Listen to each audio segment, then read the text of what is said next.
What is up, my beautiful gemstones? Welcome back to my channel, and if you're new here, just welcome. My name is GemmaJade, but today I am going to be presenting to you all Listener Encounters Volume 17. Before we get into today's encounters, though, I just want to thank everyone who contributed, because y'all made my life so much easier this week in that I did not have to research and script 2 whole videos. You guys rock, and with nothing else, I want to jump right in. Our first encounter comes from our good friend, Nutslap, who, by the way, I think gets a kick out of hearing me say his name all the time publicly. He wrote, quote, "This happened to me in my mid-20s in the middle of the afternoon while home alone. I decided to lay down in my bed, which is located on the 2nd floor, to take a nap. Laying down a couple seconds after closing my eyes, I heard a very faint wood knock coming from the direction of the nightstand next to my bed.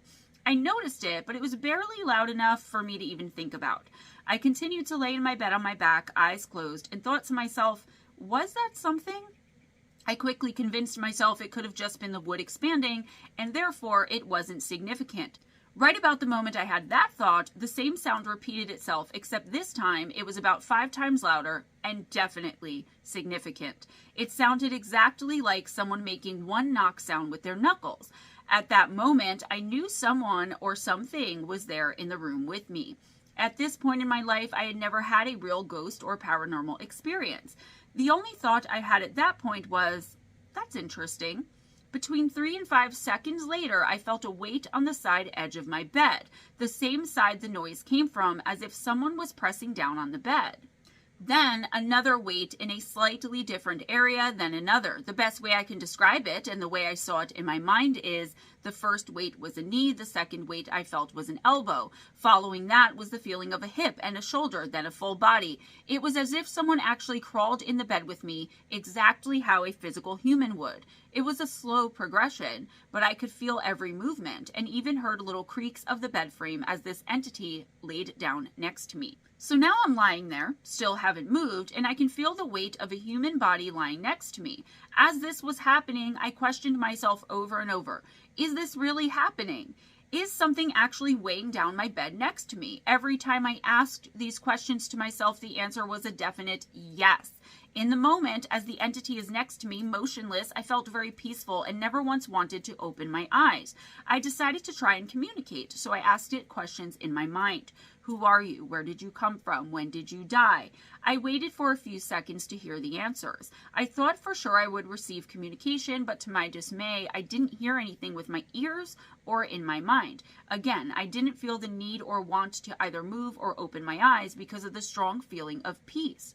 The type of feeling that you just don't want to disrupt. Without getting any answers to my questions, the only other thing I could think to do was to give whatever this thing was as much love as I could. I just gathered up as much loving energy within my heart as I could and projected it towards this being. As I did this, in my mind, I just said, I love you. Just a second or two later, I could feel the entire weight of this body next to me very slowly lift off the bed. It didn't leave the way it came as it crawled in the bed, but it was as if the whole body floated upwards, lifting off the bed slowly. After a few seconds, the weight on the bed was gone, and I opened my eyes and looked around, seeing nothing. I closed my eyes again, thanked whoever was with me, and fell asleep. Wow.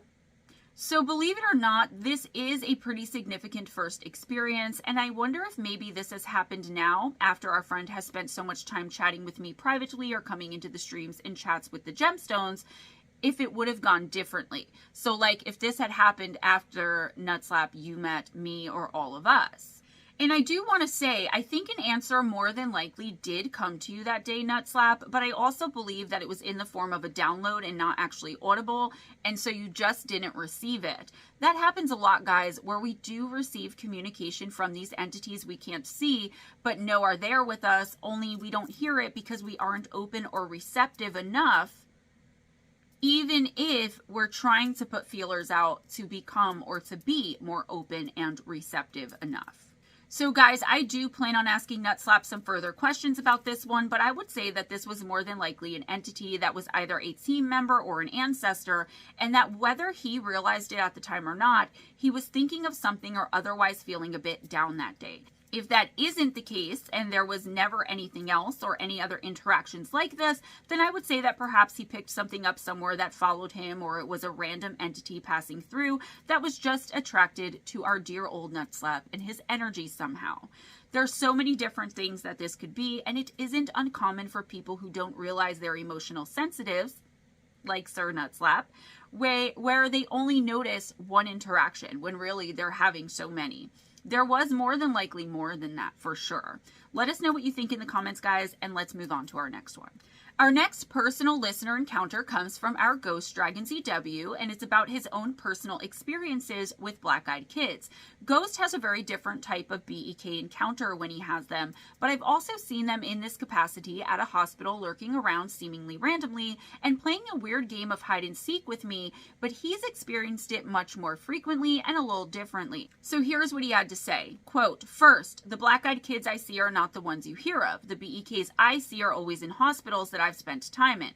No, I don't see them every time, but I definitely see them way more than I would like to, and in every hospital I've ever spent any time in, I've seen them. There is one BEK boy I see in all of those hospitals, but sometimes he isn't alone and is with another BEK boy, a younger one, and sometimes he's even with a little girl. The first time I saw him was when I was 22 years old. I had gotten a flu shot and my body rejected it, making me very, very sick. Thus, friends of mine had to rush me to the ER. I was stuck in the hospital for about a week and a half. About the third day, I was feeling a little better, and according to my medical records, the nurses knew that letting me get up and move around, it was a good thing for me. So that afternoon, one of the nurses let me get out of bed to move around. I was standing in the doorway holding onto my IV pole, looking up and down the hallway out of sheer boredom. I hate hospital TV, so I never turn it on. Anyways, as I turned to go back into my room, out of the corner of my eye, I saw a kid.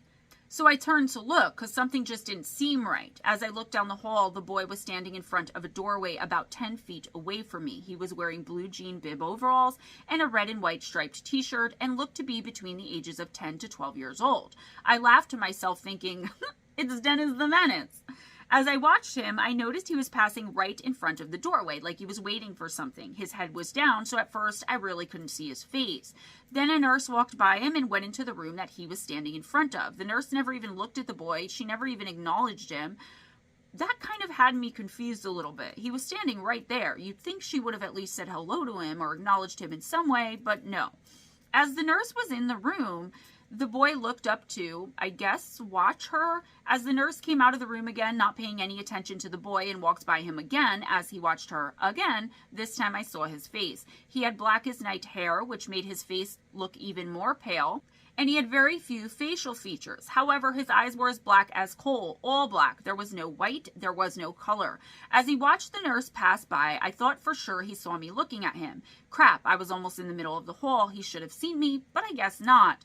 I didn't think he saw me because he just stood there looking back into the room he was in front of. I started getting the feeling that I was seeing something that I wasn't supposed to, but I wasn't getting any feelings of fear or any of goodness. I felt absolutely nothing one way or the other. I wasn't getting any feelings at all from him, which I wasn't sure if that was a good thing or a bad thing. So I slowly started down the hall to the room he was in front of. That's when I heard a voice behind me say, "Mr. Davis, time to get back to your room. The doctor is coming to check on you, okay?" As I walked back to my room with the nurse, I pointed down the hallway at the boy and asked her, "Is that boy waiting for someone to be released today?" Or the nurse turned and looked in the direction I was pointing and said, "What boy, Mr. Davis? There's no kids allowed on this floor."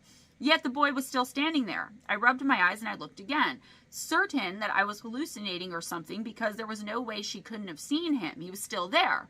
So I said to the nurse, "Are you sure you don't see him?" Her response gave me chills, but it also comforted me in a way.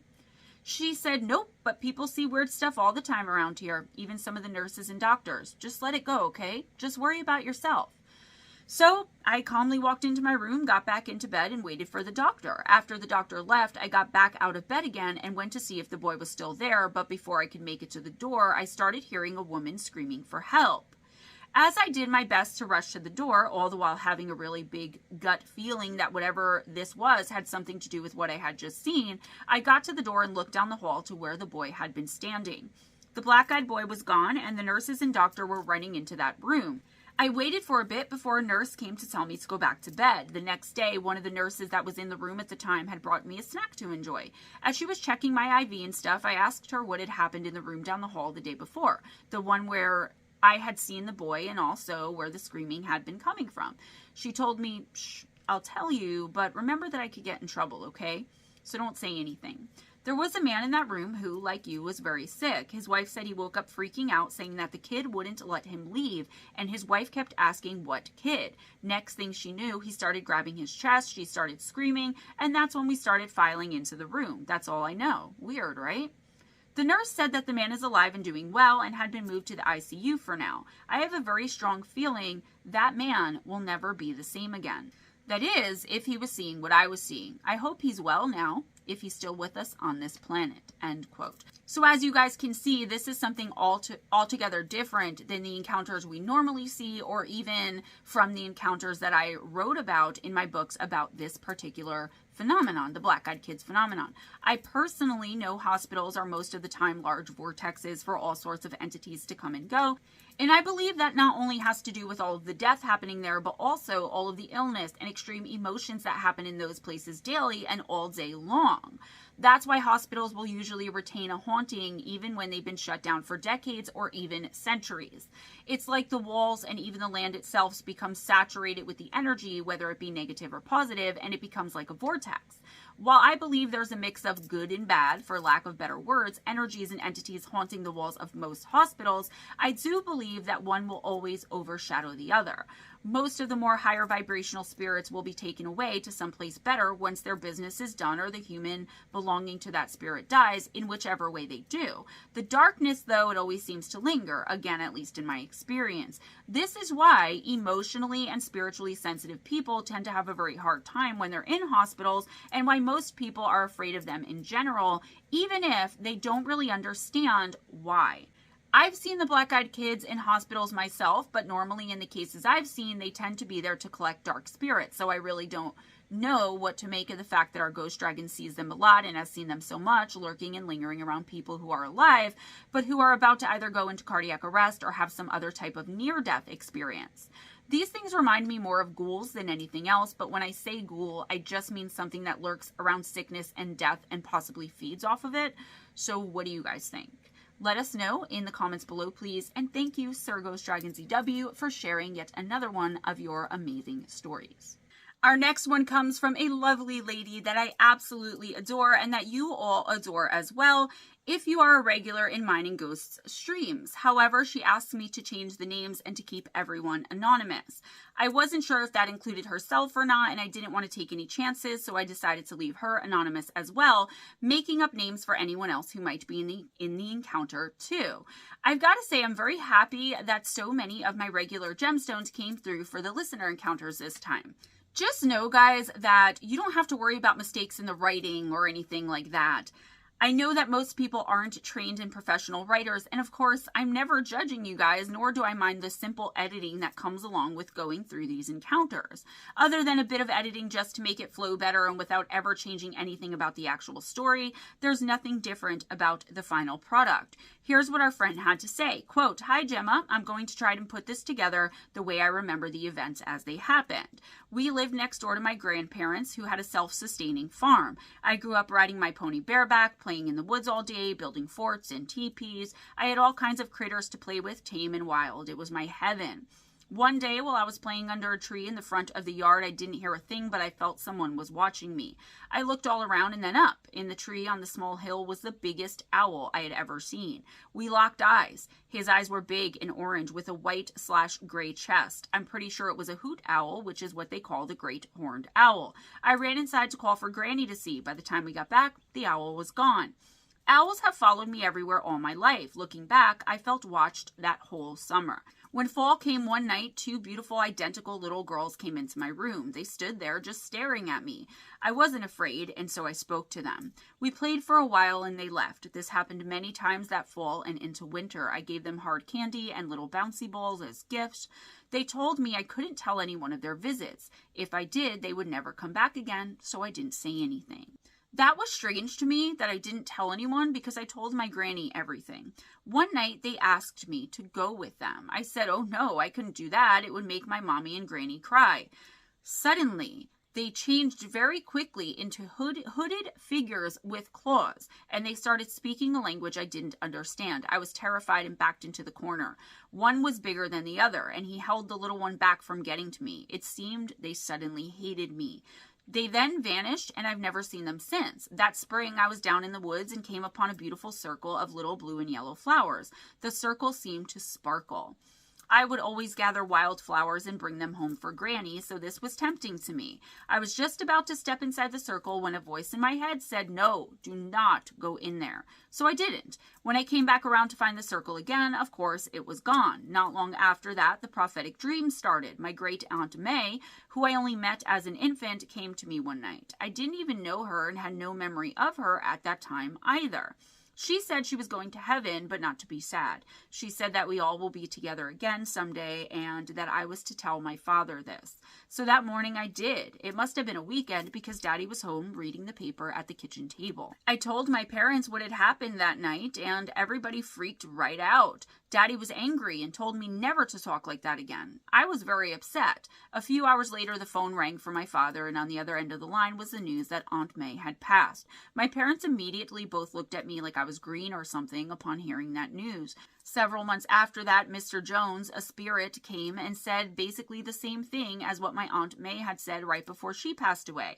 I was able to verify some of the things he told me about himself. He died in 1964, so I was 7 at the time. Sure enough, he'd had a farming accident and had passed that same evening. Forgetting what my parents said, I told them what happened. Again, they looked at me like I was green. That's when Granny had the talk with me. That some people in our family have special gifts that can sometimes upset the other people who don't have the same gifts or aren't able to understand, and to talk to her about such things if they should come up. So I did.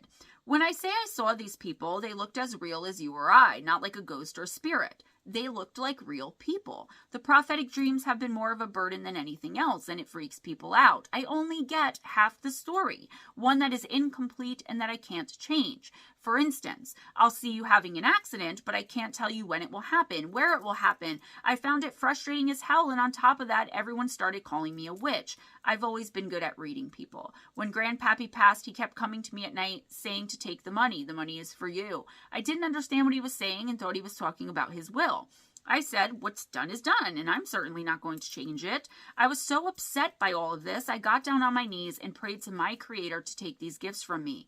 And the dreams did stop. In fact, I didn't dream at all anymore. Months later, an attorney called and said he had been trying to track me down for a while. I received a check for $6,000. An inheritance that would have gone to Grandpappy now belonged to me. I was floored. About 8 years ago, I saw a UFO down at 3 a.m. when I had gone outside on the deck for a smoke. I usually wake at 3 a.m. even now, and I always have. I saw what looked like the brightest star in the sky, and then it started to move. I thought it was a shooting star. Nope. When it suddenly just stopped in midair, I thought maybe it was a satellite. It wasn't that either. Then it started coming towards me, and at that moment, the thought going through my head was, oh no, if I can see it, then it can see me. And as soon as that thought passed through my mind, it took off in the blink of an eye towards Annapolis. I ran inside, jumped in bed, and pulled the covers over my head. Then I started laughing, thinking, sure, being under the covers will really save me. I got my courage back up and I went back outside. It was long gone. There are so many stories I could tell you. It would blow your mind. Things like this have happened all my life. Honestly, I thought I was nuts. I tried to make logical sense out of everything, but I can't. Being in this group, meaning in the chats with you all, I started putting all of these things together. I never thought they were linked until chatting with all of you. I'm so glad that I found all of you and can express these things without feeling crazy. Until this group, I didn't put all these things together. I started searching for the Fae and found you and Steve.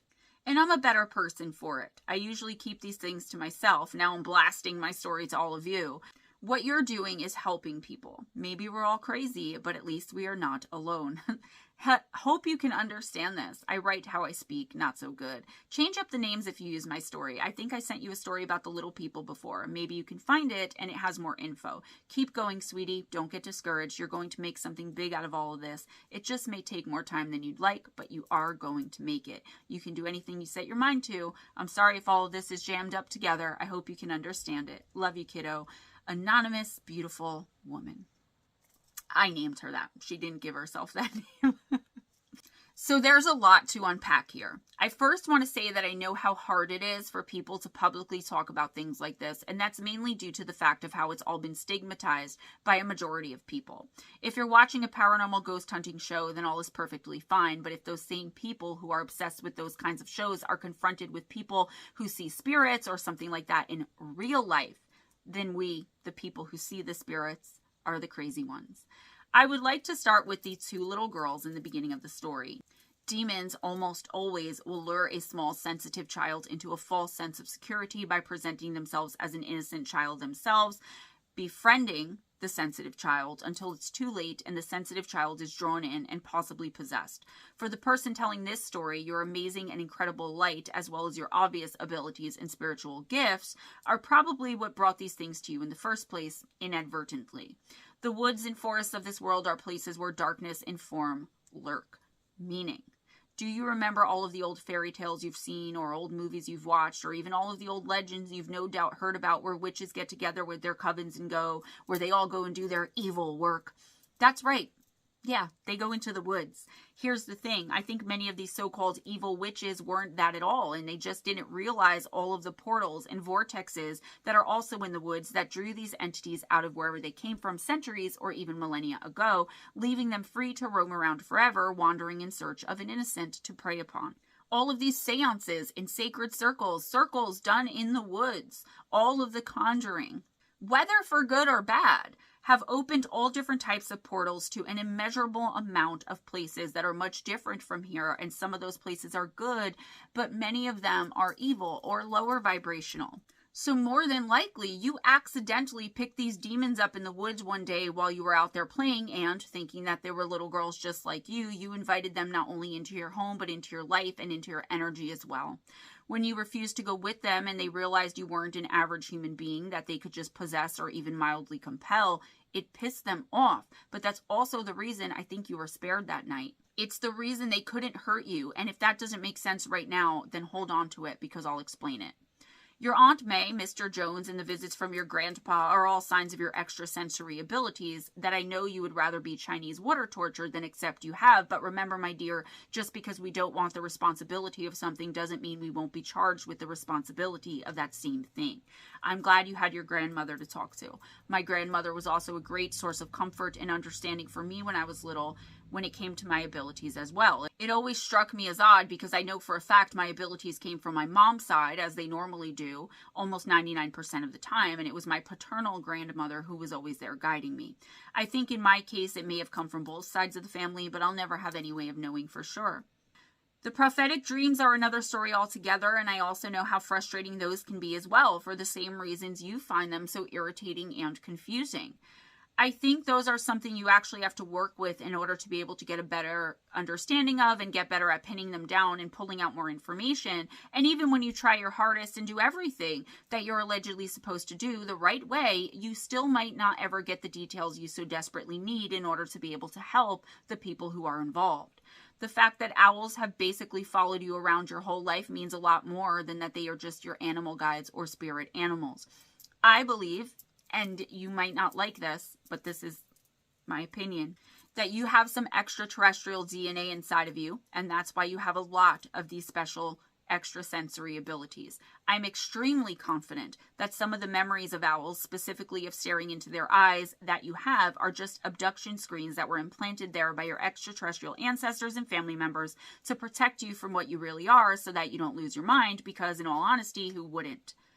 And also, I believe that you hold some secrets that they more than likely don't want being revealed just yet. I don't say this to scare you, but please make no mistake that you are important and play a larger role in the spiritual war that goes on around all human beings all over the world every single day. And your abilities, which most of the population don't have and couldn't possibly understand, and these extraterrestrials are training or preparing you for something because of and in light of all of this.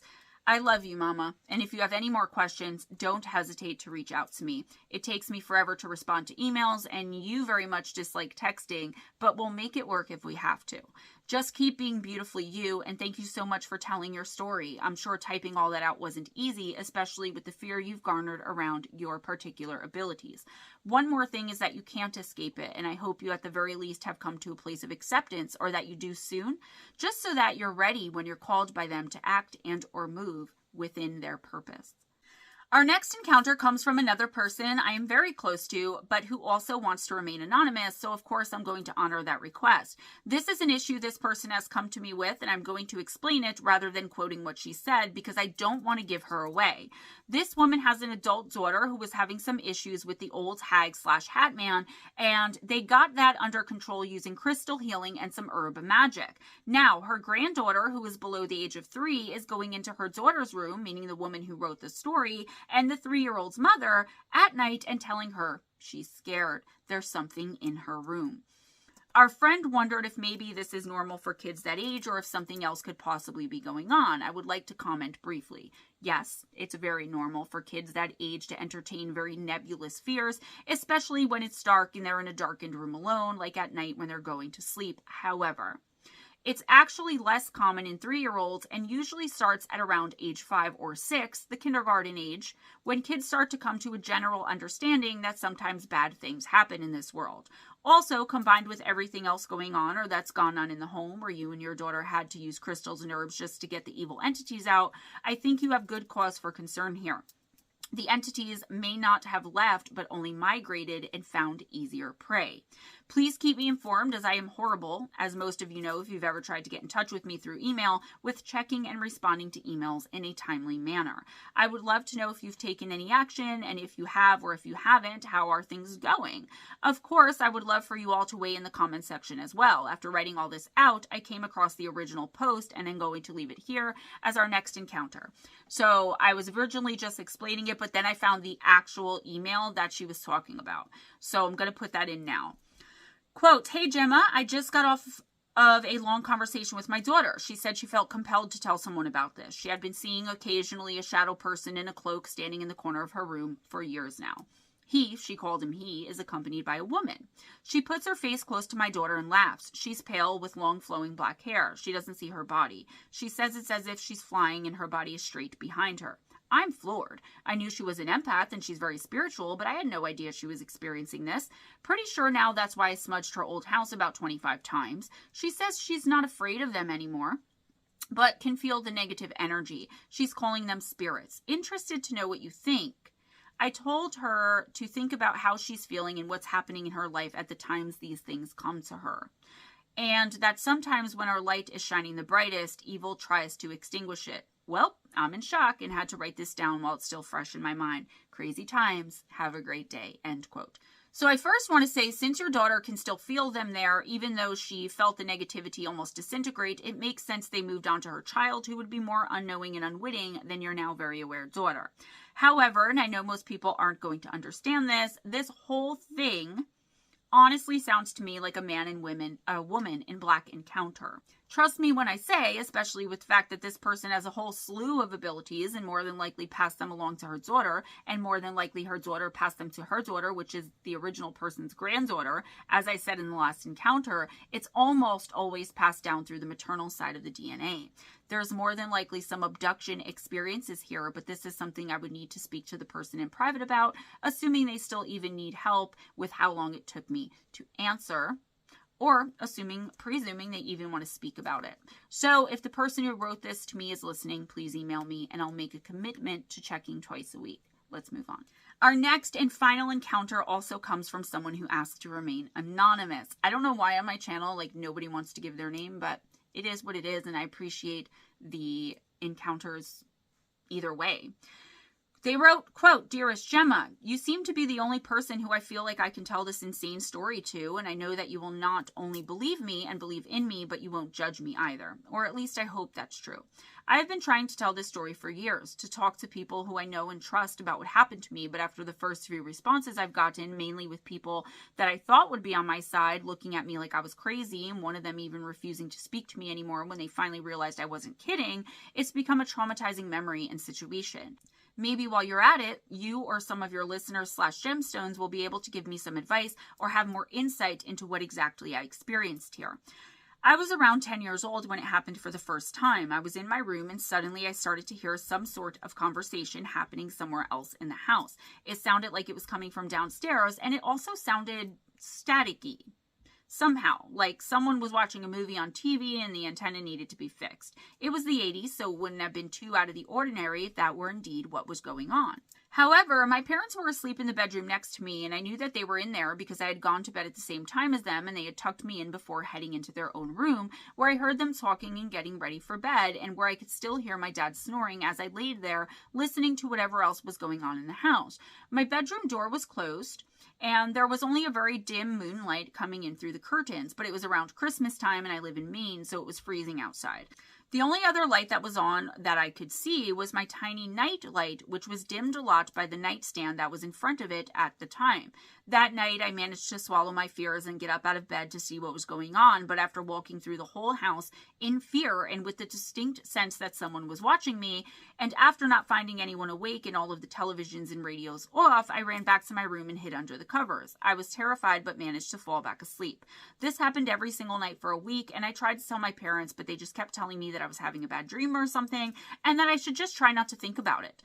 I should say here that by the third night of this, I was no longer getting up out of bed and trying to see what the noises were that I was hearing, and by the fifth night, I had an overwhelming feeling that something was in the room with me, something that I couldn't see, and I felt as if whatever it was intently watching me. It was on the seventh night that the really scary stuff started to happen. That's when I saw the shadow people for the first time. There were 5 shadow beings, one in each corner of the room across from me, and then there were 2 that stood in front of my bedroom door on the same side of the room opposite my bed. But the one that stood next to my bed, and which I knew had come out from under it, was more terrifying than the rest. The 4 that weren't near my bed were humanoid in shape, but all different heights. The one next to my bed looked like a humanoid shape, but it wasn't black, and it looked like it was 100% made of the static that used to come on the televisions when they went off the air at night, usually at midnight at that time. I heard you talking about what you called static entities one time, and I knew immediately that's what had been standing next to my bed. I saw all of the entities, and after looking around my room once or twice and seeing that they were standing perfectly still as if guarding their posts, they were just staring at me. I cuddled back up under my covers and tried to hide. I tried to pretend like they weren't even there to begin with, but the moment I went back under the covers, I heard the staticky voices and seemingly strained conversation that I had been hearing all week start up again. This time, though, I knew the beings in my room were the culprits, but I couldn't make out a word they were saying. Despite my fear, I somehow knew that they weren't only communicating with each other, but they were also trying to communicate with me as well. The conversation suddenly turned into what sounded like low and steady chanting as I laid under my covers, curled in a fetal position and crying, praying the whole time that they would go away. They did go away, and after waiting for about 3 minutes after all the voices stopped, I peeked out of my covers and just happened to see a very bright, flashing ball of light outside my bedroom window that faced out into the backyard. It was only there for a split second before shooting off into the night sky and blinking out of existence. I wanted to scream and or run into my parents' room, but I knew they wouldn't be anything but angry and that they wouldn't help or comfort me at all. That was the only encounter until I was 16, and in the years in between, I had always kept it in the back of my head. I stayed in the same room, tried not to think about it, and moved on with my life.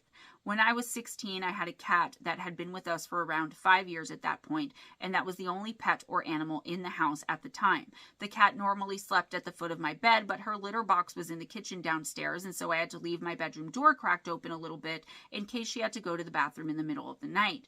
This was the most friendly and docile cat I have ever seen in my life, but one night she woke me up because she was very loudly meowing, growling, and mewling all night long. I looked at the clock and it was around 4 in the morning. I thought that maybe she had to go to the bathroom or that she might have been having a bad dream or something like that. I opened my eyes and sat up, and when I looked at her, she was at my bedroom door with her hackles raised, her back arched, and she had her ears pinned back on her head. I got up and went over to her, but she immediately tried to attack, and she hissed at me. That hadn't ever happened before, but as I tried to be brave as I opened the door for her and told her to leave if she wanted to, she wouldn't go anywhere.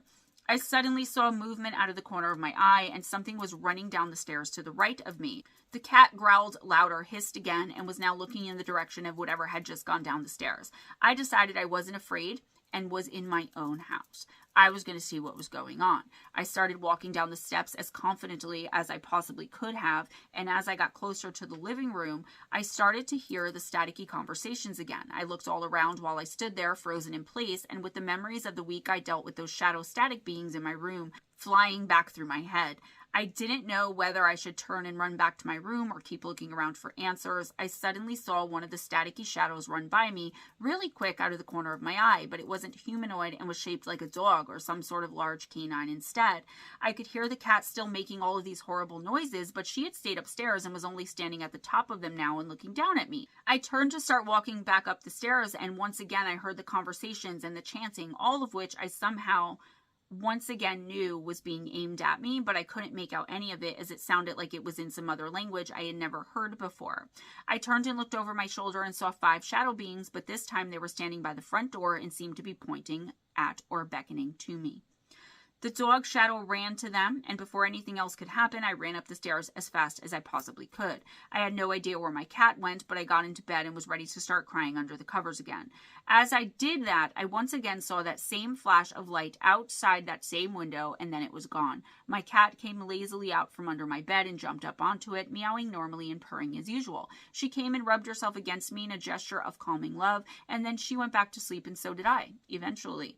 I never saw those beings again and never had any other paranormal or otherworldly experiences in my entire life. My cat unfortunately ran away about a week later, and I never saw her again. I often wonder, especially after finding your channel and listening to all the things you talk about personally and that has to do with your many videos, if I wasn't the victim of some sort of abductions that I just don't remember.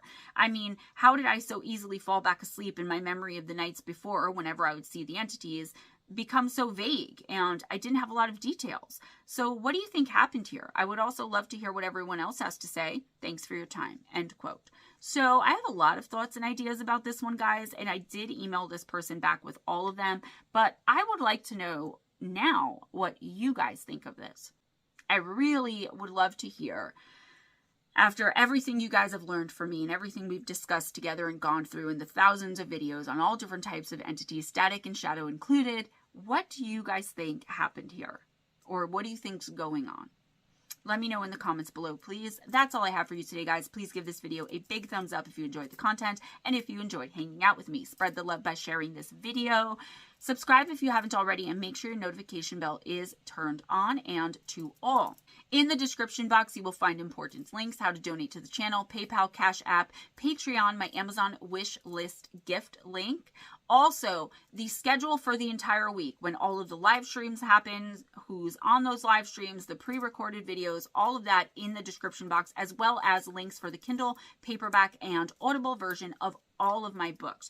Gone Mysterious Disappearances Volume 2 is coming out very, very shortly and may even be out by the time you guys are watching this. If you'd like an autographed copy of any of my books, please email me, and to send in your own listener encounters or for any other correspondence for any other reason at GemmaJadeParanormal@gmail.com. As far as my books are concerned, if you've ever purchased any of them, there's like 9 or 10 of them out now, in any format, please go to Amazon and leave 5 stars and a positive review. It keeps them in the forefront of the books. It keeps them at a more of a like top tier rating, even if they're not at #1, so that Amazon will push them out and so that trolls can't come in and deliberately sabotage my work by falsely giving me 1 stars or 0 stars or whatever the case may be. Guys, that helps me so much. It doesn't cost you anything. It'll take like 30 seconds. Be kind to each other, guys. It doesn't cost anything. Be kind to yourselves and never accept anything less than others being kind to you. If nobody told you today, you're amazing. Abundance is your birthright. Don't let anyone tell you that you can't do something. It's usually out of jealousy or misdirected misery. that people tend to say these things to others. And you know what? I believe in you. I got your back. Always go in grace. Smile at a stranger. And I'll see you guys next time.